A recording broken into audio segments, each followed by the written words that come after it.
Greetings, everybody. Welcome to News from the Pews. You noticed that I have my inside voice on. Because you are inside the school. Because we are inside the school. And last thing I would ever want to do is to disturb the students while they're learning. Exactly. Annette Mullen, welcome to News from the Pews. Annette Mullen is our 2024 Alumna of the Year. Congratulations. Thank you, Father, very much. Now tell us, Annette, we're going to speak here in a moment about what this is going on here and what's on this plaque and who's this. But first, maybe just share with us the years that you yourself were a student in this beautiful school. Okay. I started in first grade in 1956, the fall of 1956. And I went through the 8th grade here. Wow. And so Who was the priest in 1956 here? Well, I'm not certain, but the main priest that I remember is Father Burkett. Oh yes, Father Burkett was here. Yep. And of course we had other priests that came, George Stahl and Father Ernest and so forth. But Father Burkett is the one that I remember the most. And I think he was here most of the years when I was here. He was a stern fellow. He was very stern, and you better not be out in the hallway from your class if Father Burkett came through the school, because you would get the riot act. And Father Burkett many times was the one who came over and handed out your report card to you. Oh my gosh. Not just the teacher. He handed them out to you, and he would critique your grades. In front of everybody. In front of everybody. Yes, he would. Yes, what happened in math, Annette? Yes, he would. So those were the 8 years I was here. I was blessed because when I started school here, the house, which we called the Sisters' House next to this church, we had like 8 nuns at the time. And I was blessed. Can you believe that? Because I had 6 nuns in the 8 years that I was here. Wow. So. Who was the meanest? Who was the meanest? Yeah. Oh my gosh. I don't know if you would say any of them were super mean. That's nice. I have little stories. My first grade teacher was an older nun by the name of Sister Edith.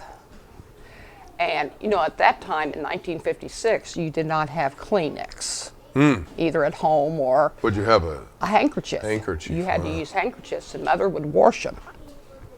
And we were expected to bring our handkerchiefs to school every day. One day, I don't know why, I forgot mine. And of course that was the day that my nose was running and I was sniffing. Well, I got in trouble in first grade for not having my handkerchief, and I had to actually write 100 sentences. I will remember my handkerchief. So that was my... 100 times? 100 times. That was my first punishment. Oh. And I bet you never forgot your handkerchief again. I don't think I did. And then 4th grade, I had a lay teacher. Her name was Mrs. Broden. And I love animals. And we were on the playground, and a stray dog wandered onto the playground. Imagine that. And of course, what did I do? I went over and I petted it. Oh no, you got bit. No, but I got in trouble when I came back into the classroom. I had to write again 100 times, I will not touch stray dogs. Boy, they really drilled that lesson in. I mean, the 100 times rule. Yeah. And all the other, I had Sister Virgila in my 7th grade. I heard that she was kind of a pill. She was a stickler. She was very strict. I didn't cross her, and we didn't have any problems. And then I had Sister Angelita, which was a husky, short nun. She was the principal. And of course, our 8th grade was down here on the classroom across from the office.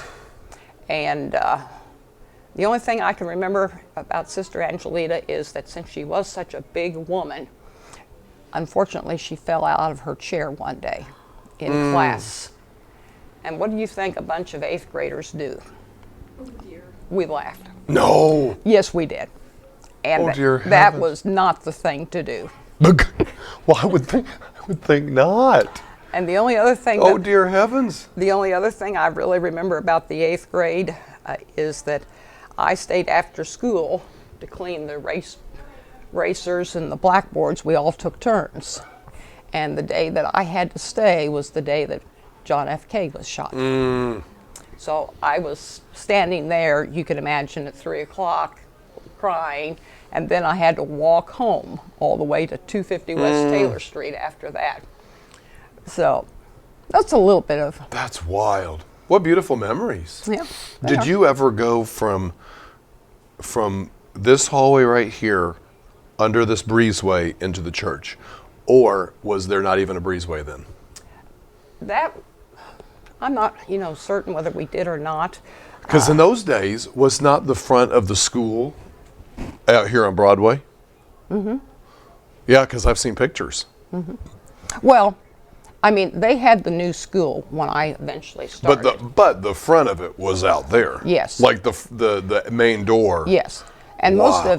most of my classes were over in what we call the old school. I had 8th grade over here, and that's actually the only classroom that I was in ever, because upstairs, that was one big room, except Yeah. for the room on the end. It was all open, and that's where we had our parties, our get-togethers with religious ed and everything, yeah. and so forth. And then, of course, eventually they divided that. But most of my classes were over in the old school. I got you. Wow. Even in your retirement, you have been back here many, many, many times to substitute. Yes, I came back when I retired from teaching. What year did you retire? Well, The first time. the first time. I retired the first time in 1985. Oh, jeez. I had Are you serious? Yes. That was the year I was born.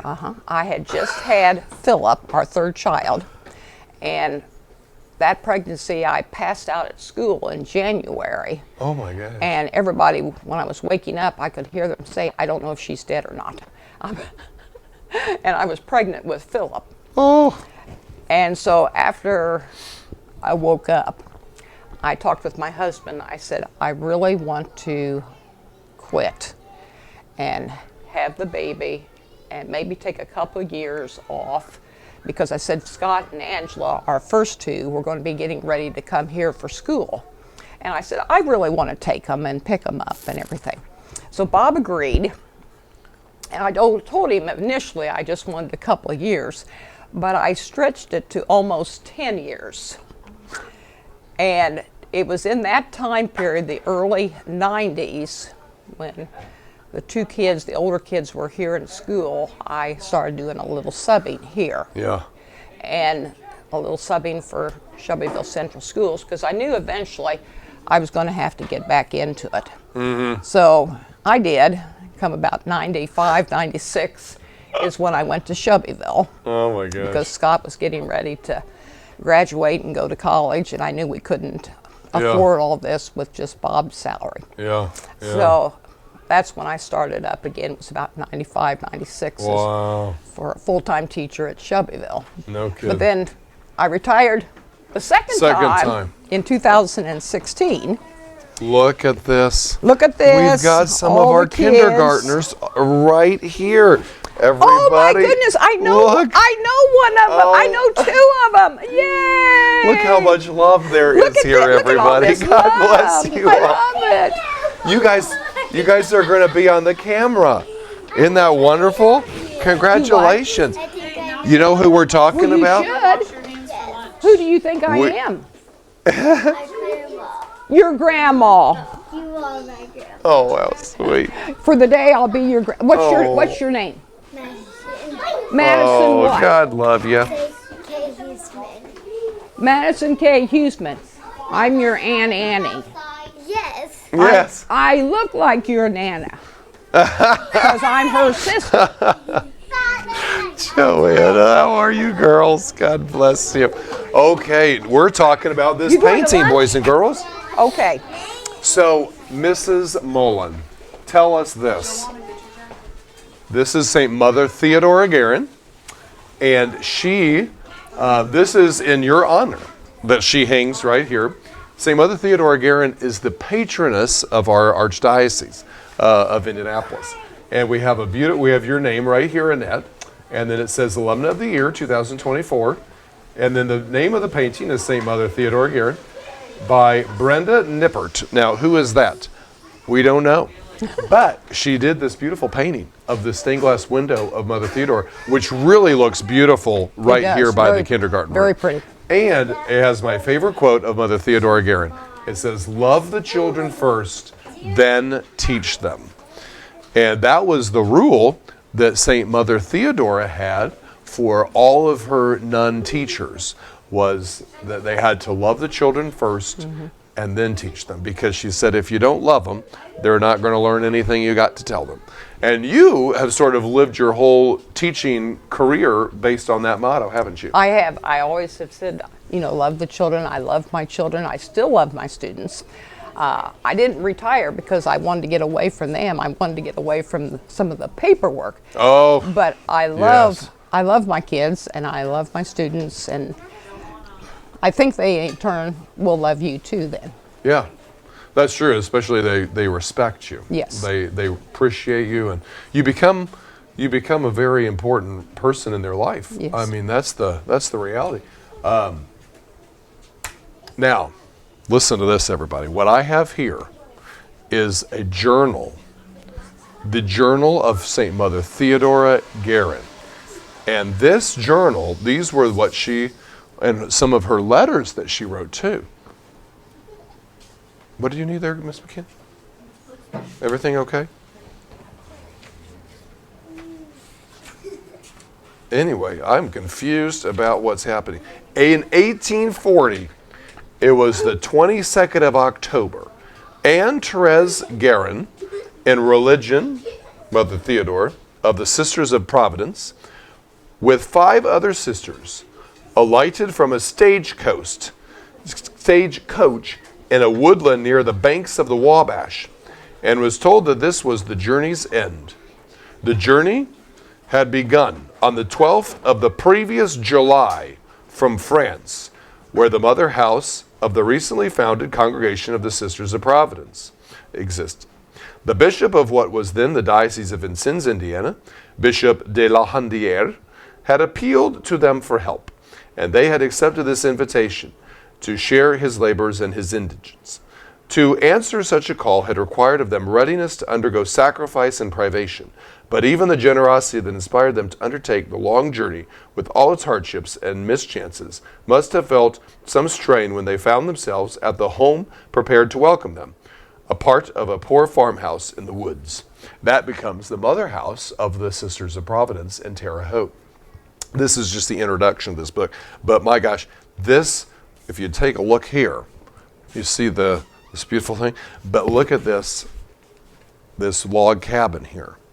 This is where this was the original mother house of the Sisters of Providence.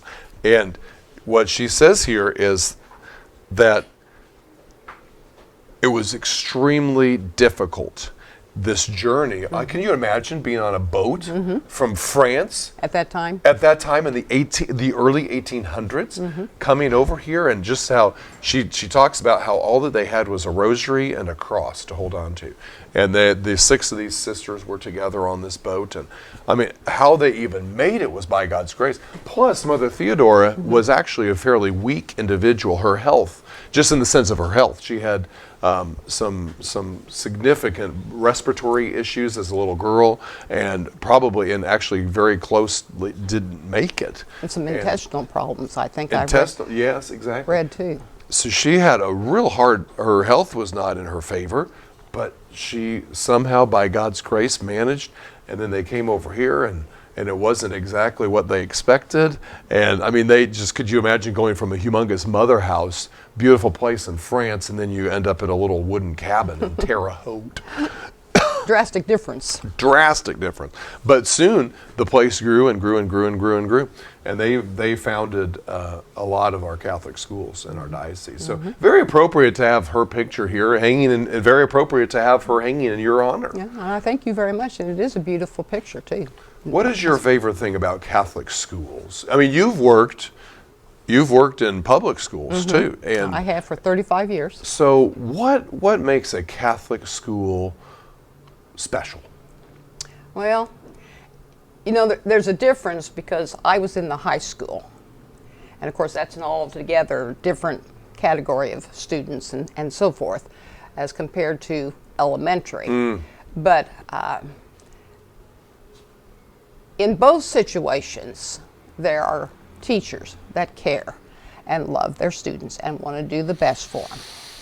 But you also get here at St. Joe, I think, even more of that love from the individual people that are teaching. I mean, like the nuns that I had and the lay teachers that we have today, and get your Catholic education along with it. That's exactly right. And the principles and the foundation that goes with it too. It's because the faith is just infused in everything. Right. I mean, you know, in your public schools, of course, you're not going to see that. I don't know what it would really be like today. When I started teaching, I was a social studies teacher. That's my major. And so I taught a lot of religion mixed in with different things. But I don't even know today if they would really want me to do that. Probably not. Probably not. But you're right. There's just a special thing, just even in the atmosphere of the hallways and the classrooms here, where it's family, and it's the family of God, Right. most importantly. So, well, thanks so much for being on News from the Thank you Pews. for having me. Thanks for your fine and beautiful example and all the teaching and all that. And we look forward. By the way, we should not forget to mention that your sister, Mrs. Brohart, is a longtime member of our staff here. And she's probably one of the longest ones here. She probably is. She's been here many years. She has been. She has And been. she just kind of does everything. Yes, she has. That she has. She's done very well for Because herself. let's go through it real quick. There's, how many of you are there? There's 4. There's 5. There's 4 sisters, though, There's and 4 then one sisters boy. and one boy. That's right. 4 sisters, 1 And boy. Can you believe it? I'm the oldest. Wow. And then Judy, a year younger. And then my brother John, 6 years younger, who just retired on this past Friday from work. And then we have Kay, who was Yes. 4th in line. And then our last baby sister is Rita. Jammed, bruised, and knocked against one another, we prayed on that ship, expecting that God would soon call us home to himself. Happy those who are able to pray in all circumstances. Towards 2 o'clock in the next morning, we completed our holy exercise, in which the 3rd time we offered the sacrifice of our lives. Nevertheless, I felt great confidence in my heart. Anyway, this just, I mean, look at it. I've underlined everything. I highly commend this book to everybody's reading. It is the Letters and Journals of Mother Theodora Guerin. This is a nice book here, too. The Woman of Our Time, Mother Theodora Guerin. Well, may she pray for us, may she pray for our school, and may she continue to guide us by her example. God bless you, Annette. Thank you very for much, being on Father. News from the You Pews. too. Congratulations yet again Thank you on very being much, Alumna of the Year 2024. Bless you all. See you soon. Bye-bye.